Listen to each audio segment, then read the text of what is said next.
Lunes 2 de agosto del 2021. A este año le restan 151 días. La luna está en cuarto menguante y hoy es San Eusebio y Nuestra Señora de los Ángeles, patrona de Costa Rica.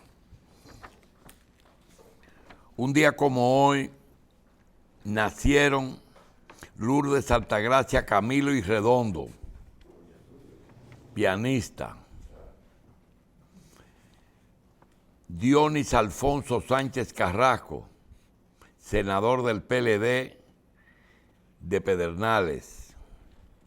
Abogado, dirigente PLDista y exdiputado Alfonso Crisóstomo Vázquez, exdiputado por Puerto Plata, el querido.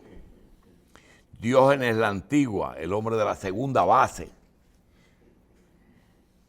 José Augusto Ramírez, y un día como hoy cumplen años de casados una dominicana con un soldado norteamericano que hace mucho, en 1965, se conocieron durante la ocupación de Estados Unidos en República Dominicana.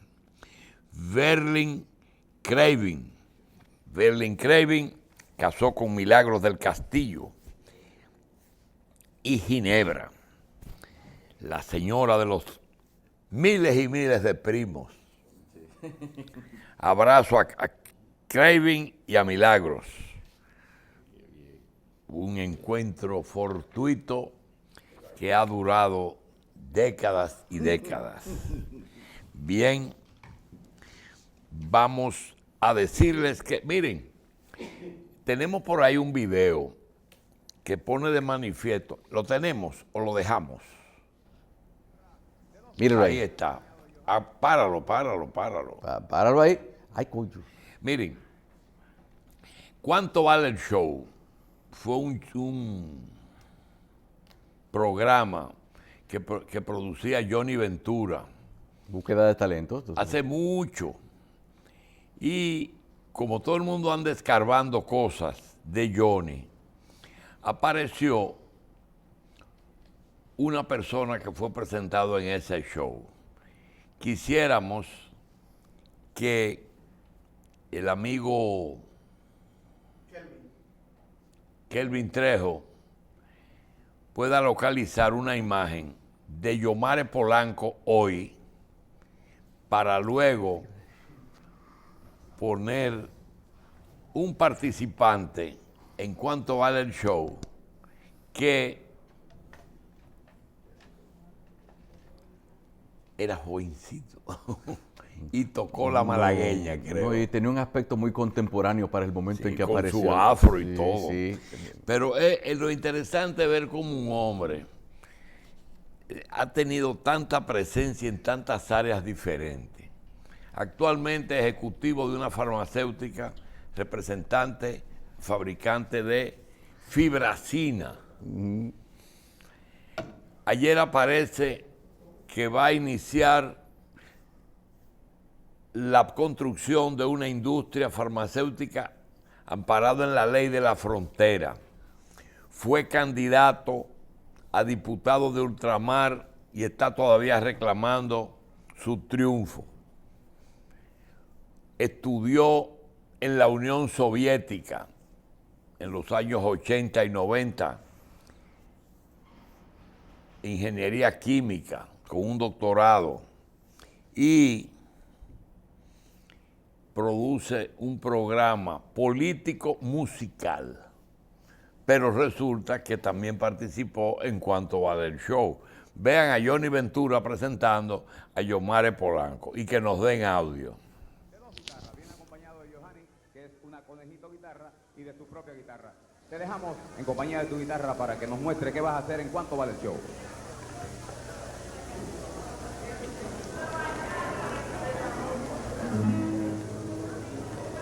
Fragmento de la obra clásica, típica del flamenco español, La Madrileña.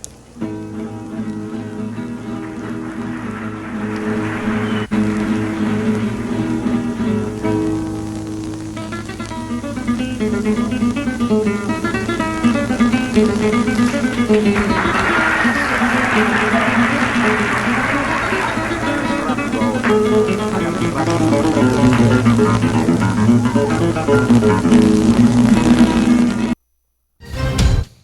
Ahí está. Yomare hoy Años después. y Yomare long time ago. Long time ago. Bien, interesante. No. ¿Verdad?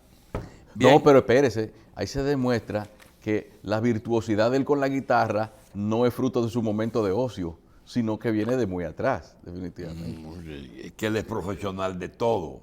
Él no es de que es hobby, que no. De fibracena, profesional en la industria farmacéutica. Sí. Político, profesional de la política. Sí. Músico, profesional de la música. No, él no anda con vuelta. Es verdad. Bien.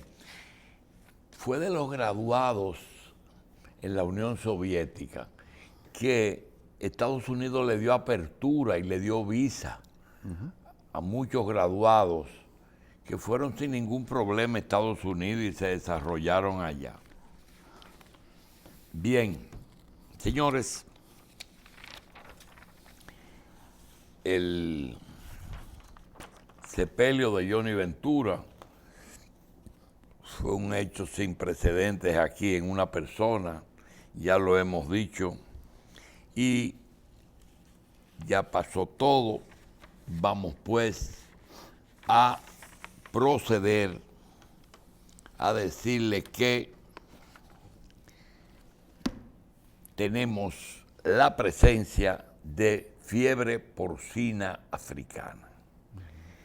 Esa fiebre porcina la tuvimos en 1979 y se erradicaron todos los cerdos. El sábado en un programa especial tenemos que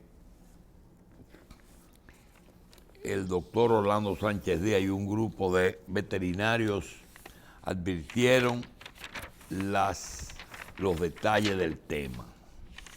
Y quisiéramos entonces decir que el gobierno ha actuado en una forma diligente, pero estamos en medio de una pandemia humana.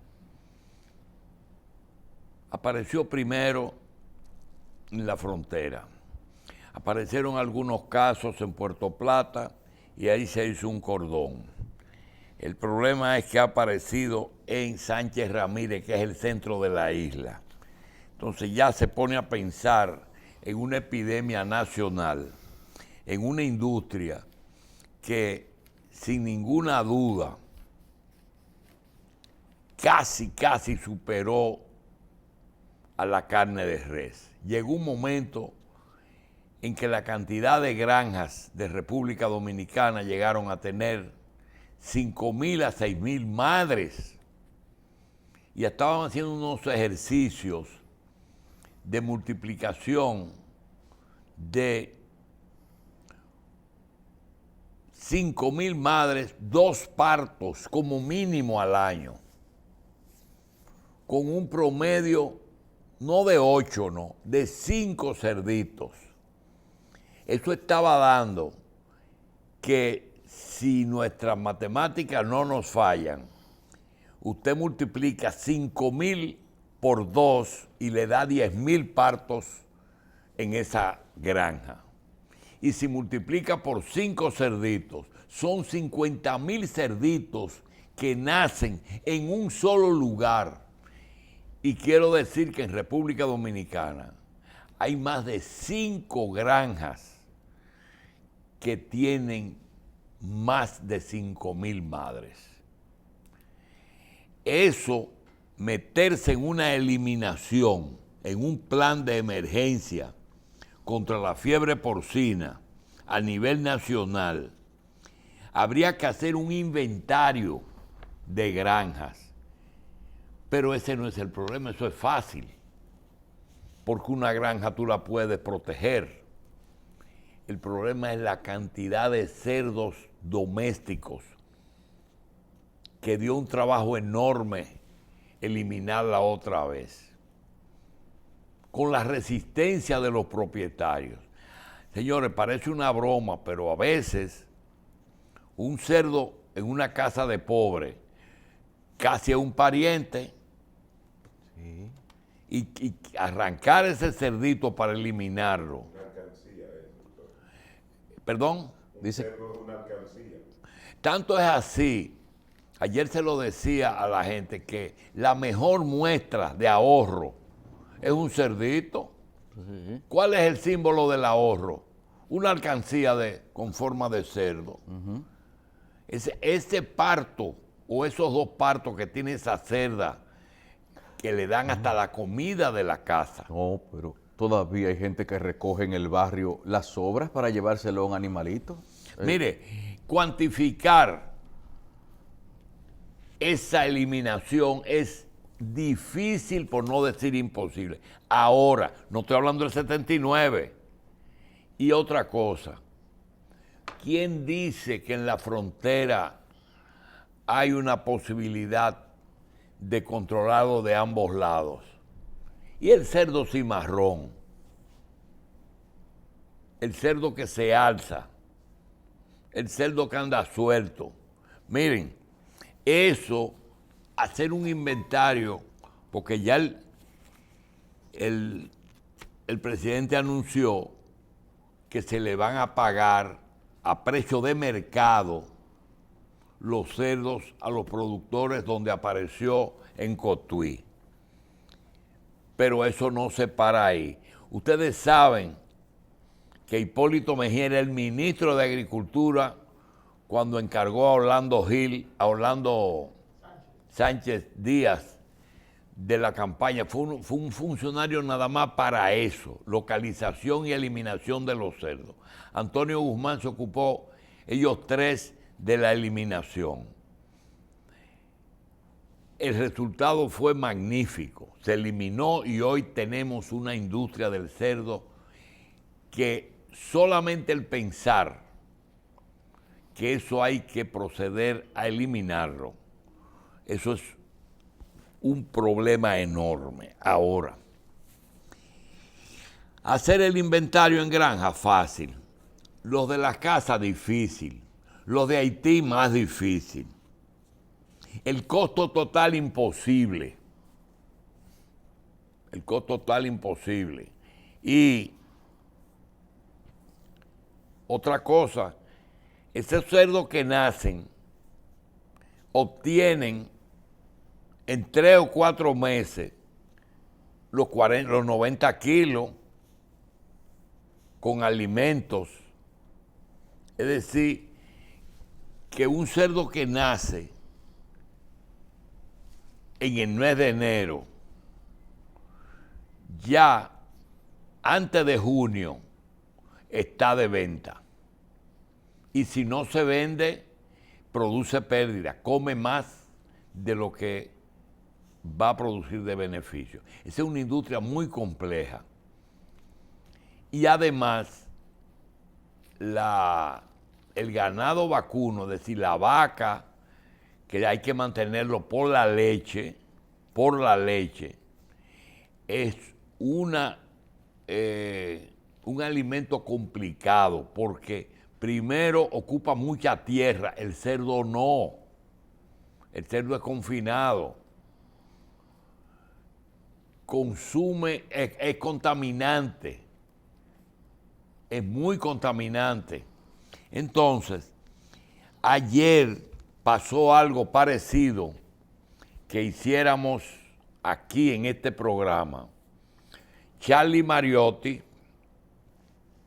el senador Romero, Amílcar Romero de San Francisco de Macorís, y nosotros, que cuando vino el problema del salami, tuvimos que comer salami en público, porque es una industria enorme con muchísimas ramificaciones entre los productores y la gente que se dedica al cuidado de lo que le ponen adentro al salami. Ayer el presidente de la República, en un acto público, comió cerdo en Asua. Creo que fue en Asua, sí. En actividades realizadas en Asua, el presidente degustó un moro de guandule con cerdo asado. en uno de los comedores del Estado. Hipólito el sábado en la tarde también lo hizo. ¿Por qué lo hace Hipólito? Porque Hipólito tiene una corresponsabilidad, porque es el que estructuró el gabinete agropecuario ahora y el que lo hizo con el presidente Guzmán cuando se eliminaron los cerdos. De modo que hay un elemento que se produjo el sábado y que produjo que esta gente salieran a comer, y es que el doctor Orlando Sánchez Díaz, no sé qué le pasó, porque es un hombre del gobierno, y dijo aquí que él había advertido y que un sector, una parte de las autoridades no le hicieron caso. Eso trajo un revuelo que puso a Hipólito y a Luis a comer cerdo el fin de semana. No sabemos hoy realmente hasta dónde está, pero el cordón en Cotuí y el cordón en la frontera y Puerto Plata existe. Ojalá eso se pueda controlar. Hay algo que queremos decirle para quitarle un poco de preocupación. ¿Qué es lo que más preocupa al consumidor? Que alguien desaprensivo a un cerdo muerto se lo vendan a las personas. No es posible. Dicen que el cerdo, cuando se contamina y cuando muere, ya es imposible de consumir por el estado que se encuentra. Comienza su descomposición antes de morirse. De manera que tranquilo todo el mundo con respecto al tema de los cerdos, porque en caso contrario, si al tema de la pandemia y de lo que le está costando el gobierno eso, se le suma que una de las fuentes más importantes hoy día de proteínas, que es la carne de cerdo. La carne de cerdo, el pollo y la res. Y la res porque también la vaca dan leche, pero si fuera por la carne, creo que en este momento están compitiendo la carne de res con la de cerdo. Así es que ojalá pueda haber, el gobierno está trabajando todo el tiempo en el problema de la fiebre porcina. Eso hay que resaltarlo y vamos a hablar de que es un problema adicional. Señores, el Listín cumplió ayer 132 años de fundado. El periódico El Listín comenzó como una hoja que daba cuenta del movimiento marítimo del puerto y terminó como el decano de los periódicos. Muy accidentada la vida del diario, muy accidentada desde su misma fundación, la política, y ese periódico merece ya que alguien escriba la historia del Listín. La historia del Listín ha pasado por unas etapas muy difíciles, incluyendo que el momento en que se dio el golpe de Estado, el doctor Donald Reed Cabral era codueño del periódico, porque el periódico de los Pelleranos y Riti Pellerano eran una firma que propiciaron la apertura del periódico, junto con Máximo y Moisés.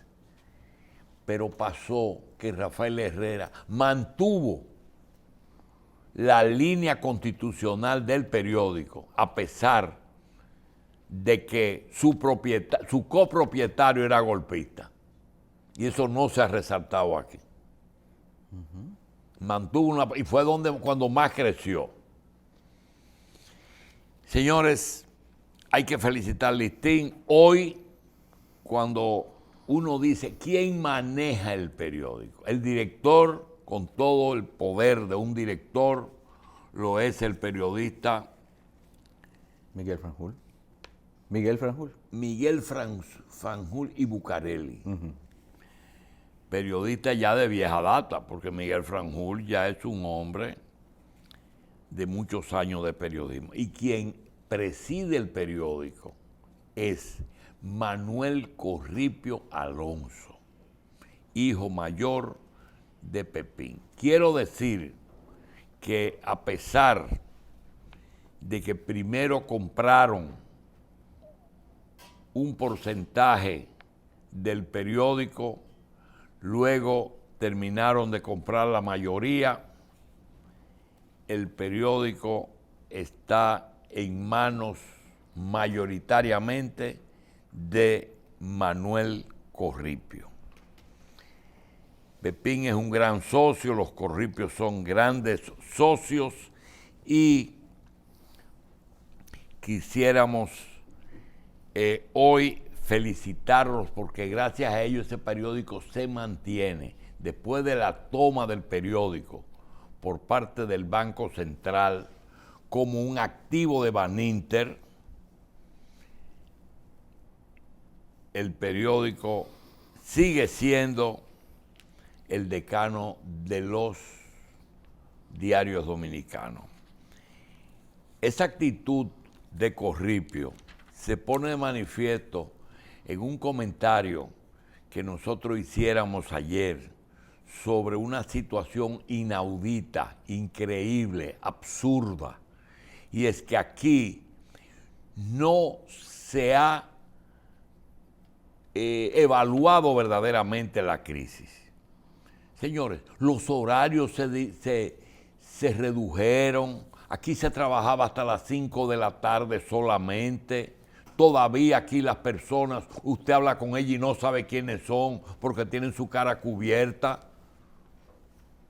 Aquí hay muchas medidas que reducen la producción y yo puedo decir sin ningún temor de que aquí la producción promedio ha bajado a lo indispensable, quizás a un 50%. Y en el día sábado, un banco ejecutó una clínica en Higüey con la fuerza pública. Eso es increíble. Y eso pasó aquí. Y eso la gente no entiende lo que está pasando. Y usted tiene, no, él tiene un sueldo, él tiene un ingreso. Y la banca publica sus beneficios como si tuviéramos en la abundancia más grande. Uno dice, ¿qué carajo está pasando aquí?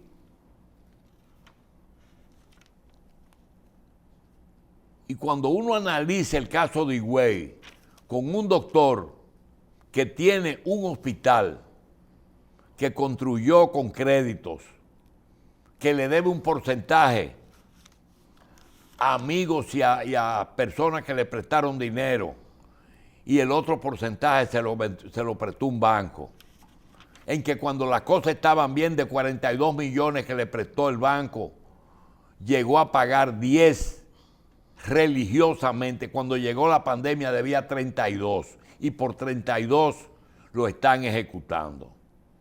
Con fuerza pública, emitida con una sentencia legal.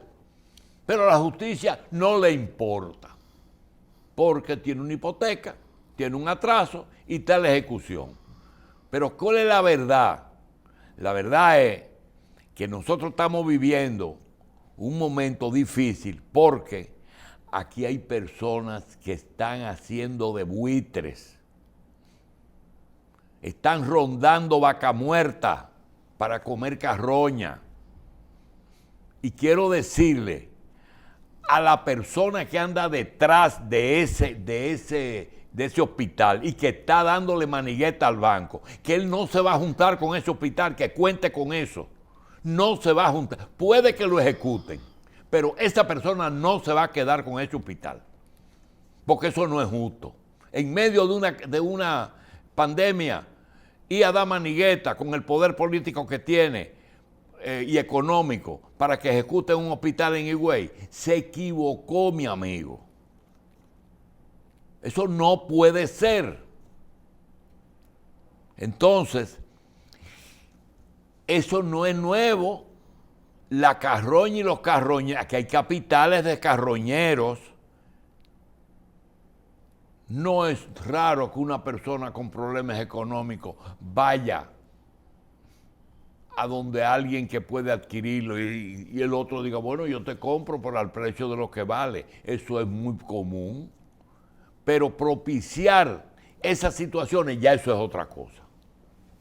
Ya eso es otra cosa. Y la propuesta que hicimos es muy sencilla. Primero, congelar, no es que les regalen ni condonen, que paren el procedimiento y que crean una comisión en el que haya el banco, el médico y el gobierno o salud pública para que administren ese centro, que eso no tiene problemas, porque el principal usuario ahora de la pandemia es el gobierno y los seguros. Es sencillo resolverlo, pero no va a quedar en manos de los carroñeros. Que se quiten eso. Bien, tenemos que alguien tiene que proponer en el Congreso que haya una especie de tregua en cuanto a la deuda. Una tregua tiene que haber. No puede seguir esto así. Dice, pero hay gente que no ha sido lesionado por la pandemia. Sí, es verdad. Que me diga quién. Que me diga quién. ¿Quién es que no ha sido lesionado por la pandemia? Señores,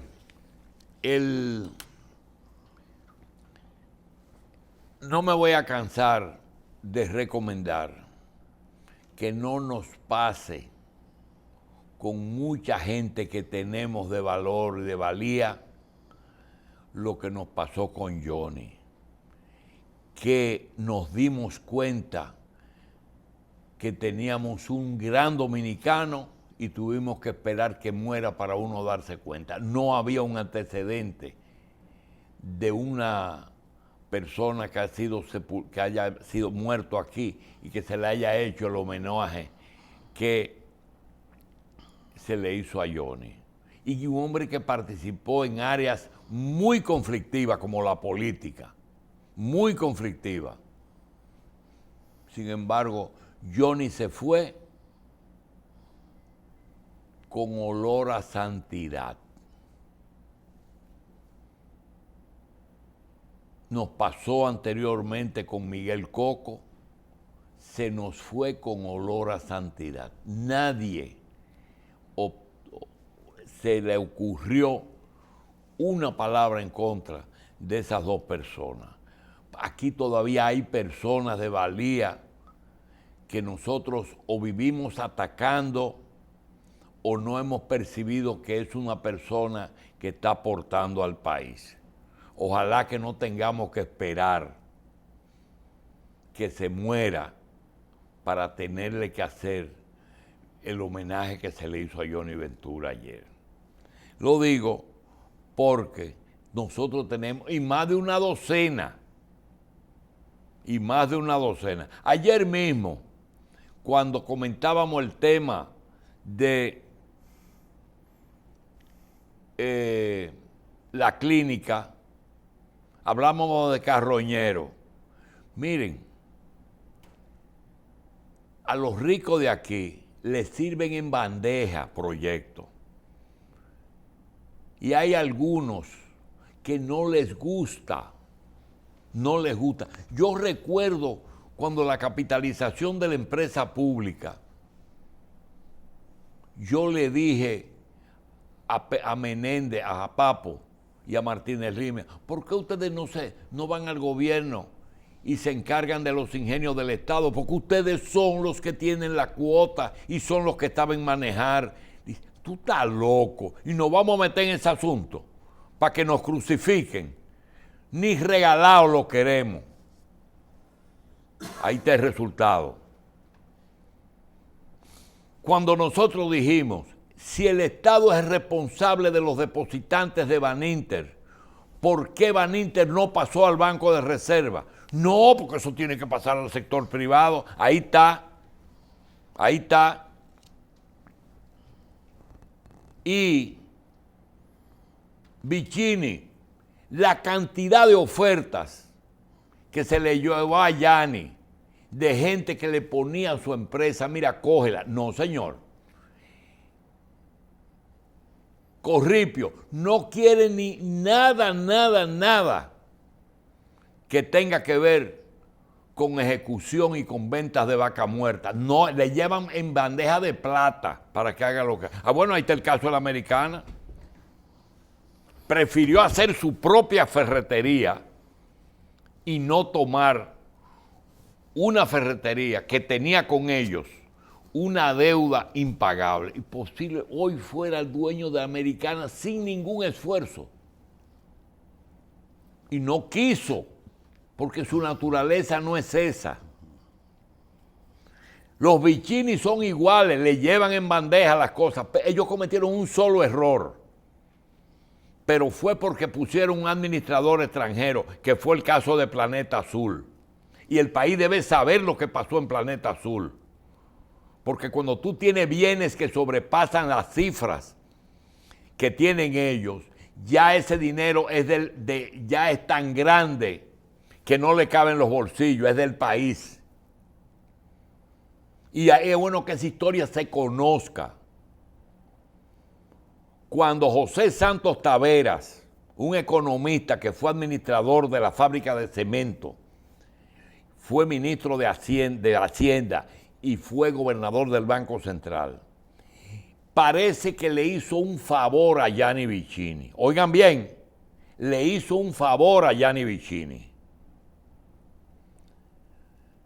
Cuando termina su gestión, él comienza a fomentar una industria de agua, que en ese momento explotó el asunto del agua, se hizo industrial y se convirtió en un gran negocio, pero necesitaba una inversión para ofrecer un producto de calidad como lo es Planeta Azul. Se acerca a Gianni y le dice: Gianni, yo quiero que tú inviertas algo en Planeta Azul. Gianni Vicini le invierte y le dice: eso es tuyo por el favor que tú me hiciste en el Banco Central. Y Santos Taveras dijo: no, señor, yo hice lo que tenía que hacer en el Banco Central y usted no tiene que pagar. Yo le pido que invierta. No, hombre, eso es tuyo. Y lo invirtió. Para Gianni un regalo, para Santos Taveras una inversión. Pusieron un administrador extranjero en el grupo Inicia y le quitaron Planeta Azul a Santos Taveras.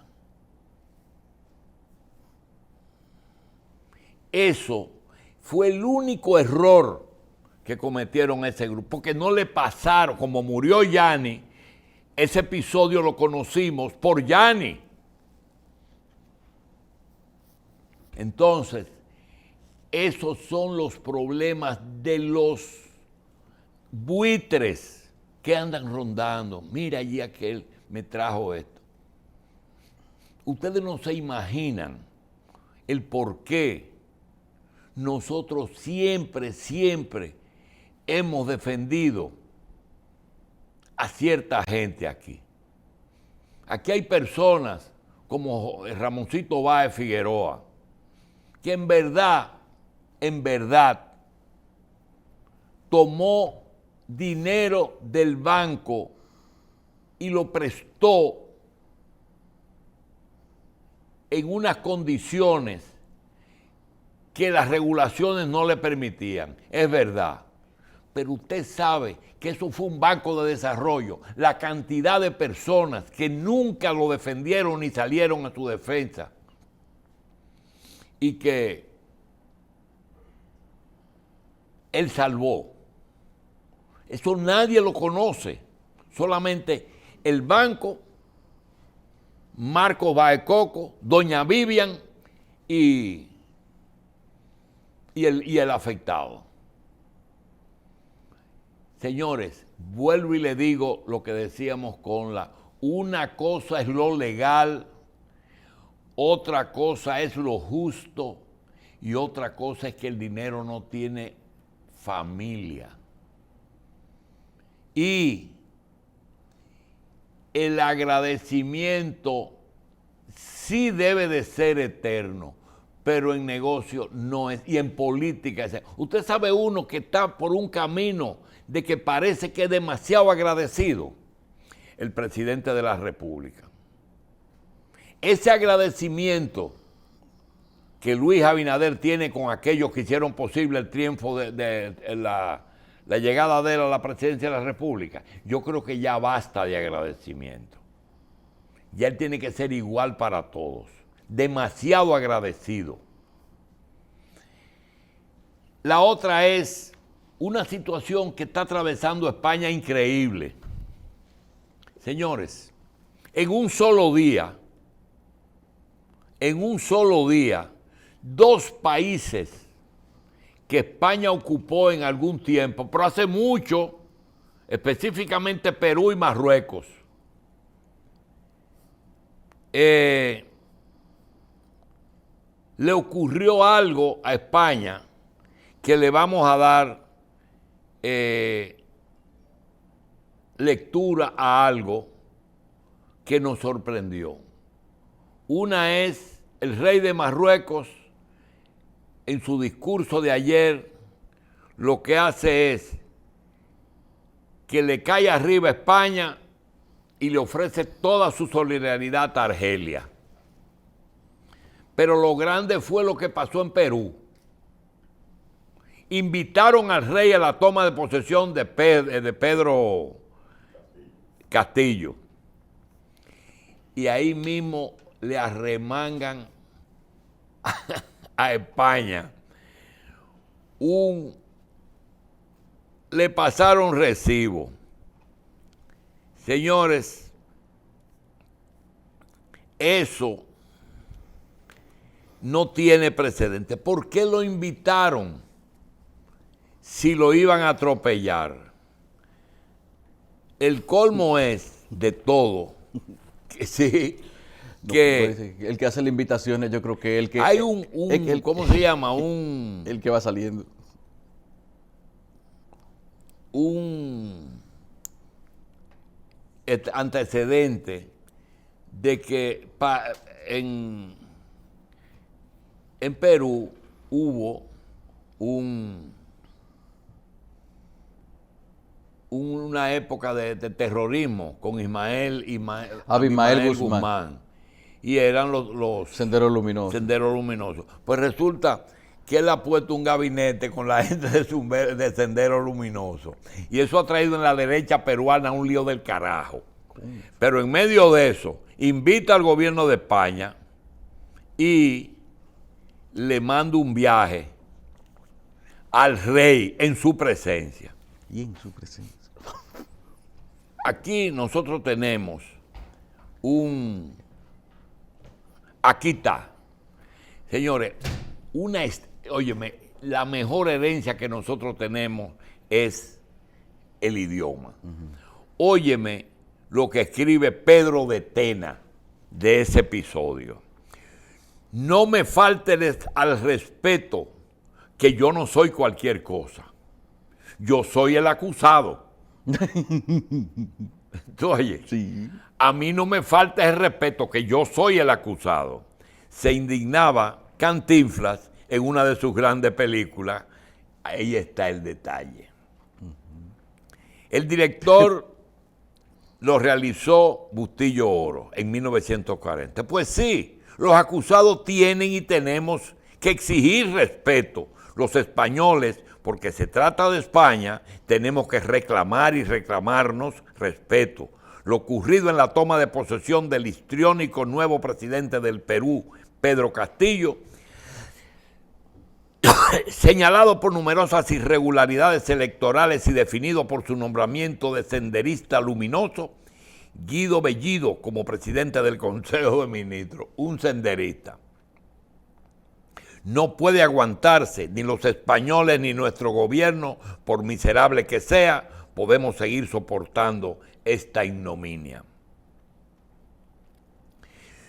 Yo no sé lo que hacía allí el rey de España. Felipe VI, si es que había algún servicio de inteligencia, le había informado de que en el acto se iba a transformar en un agravio con pocos precedentes al reino de España y a la nación española. Tampoco sé por qué siguió allí sentado cuando la marioneta de los peligrosos comunistas peruanos Ay, qué terrible. que han demostrado su inclinación al asesinato y a la dictadura, empezó a envenenar la historia con sus más que estudiadas palabras dedicadas a los felipillos y a Castilla y a la monarquía española. Nunca antes me había sentido tan humillado personalmente, ni había sentido tan hondo la estafa intelectual de un señor, así le llamo por respeto a los demás peruanos, que parece no saber que la independencia de Perú data de hace casi exactamente 200 años y quien la proclamó fue un general del ejército español nacido en Argentina que combatió a Napoleón en Bailén. Aunque toda la sarta de insensateces, la ristra de mentiras, la hilada de formaciones, cuando no invenciones históricas, a todo el rosario de maldades atribuidas al reino de España y a su virreinato en Perú, fueron reales. ¿Cómo pueden quienes han tenido 200 años para reorientar el rumbo de su país atreverse a seguir diciendo que todas las penurias que puedan padecer los peruanos hasta ahora y a partir de ahora se debe a quienes hace 200 años que no mandamos nada ni pintamos nada en el Perú? Si en algún momento se jodió Perú, nunca antes va a estar tan jodido como está ahora. Todavía lo preguntas, imbécil. El Perú es el país que se jode cada día, escribió Vargas Llosa, pero no sabía que la jodienda iba a ser de tamaño del 25, de grueso alucinatorio, y Dios quiera que no definitiva y sin capacidad de reversión. Dios. Déjame que te cuente limeño. Sigue así. Eso parece escrito por Del Pin. puente a la Alameda. Eso parece escrito por... Déjame que te cuente limeño y que te lo cuente yo, que nunca estuve en Lima, ni en el Cusco, ni en ninguna otra parte del Perú. Que eso del paraíso originario indigenista, como ese sucedáneo del paraíso comunista, no son más que descomposiciones imaginarias de los hechos, sin más fundamento que el deseo de mandar sobre los peruanos y sobre los hombres, si pudieran, si hay limeños que aún creen que el encuentro con los españoles hace 5 siglos fue un mal para todos los que componían aquellos reinos incaicos que esperen a sufrir el conquistazo de esa ralea dictatorial criminal y sin escrúpulos que le va a quitar la libertad, la bolsa, el respeto y la vida. Miren a Cuba, que da signos esperanzadores de despertar. Posen sus ojos sobre Venezuela y Bolivia y comprendan la infame estrategia de dominación que el comunismo, que no cesa, ha trazado para todo el sur de América. Es más largo, pero se me dañó la garganta. Pero el que escribió eso parece que era alumno de Pin montado, doctor, porque hay cuánto insulto en poco espacio, déjeme decirle. Lo que pasa es que él insulta bonito, Pin no. No, doctor, y quiere decir que es de profesión maestro la persona que hizo eso, de agarrar y acabar con España estando ahí mismo y de culpar a España de todas las cosas malas. Nosotros tuvimos un peruano maestro ayer aquí en Horas Extras. Ajá. Y quiero que tú sepas que él marcó bien la diferencia. Y hablamos de por qué esa diferencia entre el indígena y el citadino. Y en verdad es la primera vez que un indígena llega al poder, como fue Evo Morales el primero. Pero, todos tuvieron la culpa. Y hay que tener un poco de inteligencia para entender que hay un momento en que tú puedes reformar las cosas sin tener que cerrarte todas las puertas. todos los días marcan más diferencia en las sociedades. Todos los días hay más diferencia con supuestas luchas contra la corrupción. Sí hay que luchar con la corrupción, hay que luchar contra el dominio, pero lo que hace es que se cambia de amo, ¿verdad? ¿Qué necesidad había de nombrar un senderista y de hacerle ese discurso frente al rey? Que no lo hubiera invitado y que le hubiera dicho todo lo que quería desde aquí. No, pónmelo ahí que se lo voy a decir. ¿Qué necesidad había de jefe de gabinete un senderista? La intranquilidad que el senderismo llevó a Perú. Es más, dicen que la única obra buena de Fujimori fue eso. Acabar con los senderistas. Sí. Trancar a Ismael Guzmán. Bueno, vamos a una pausa.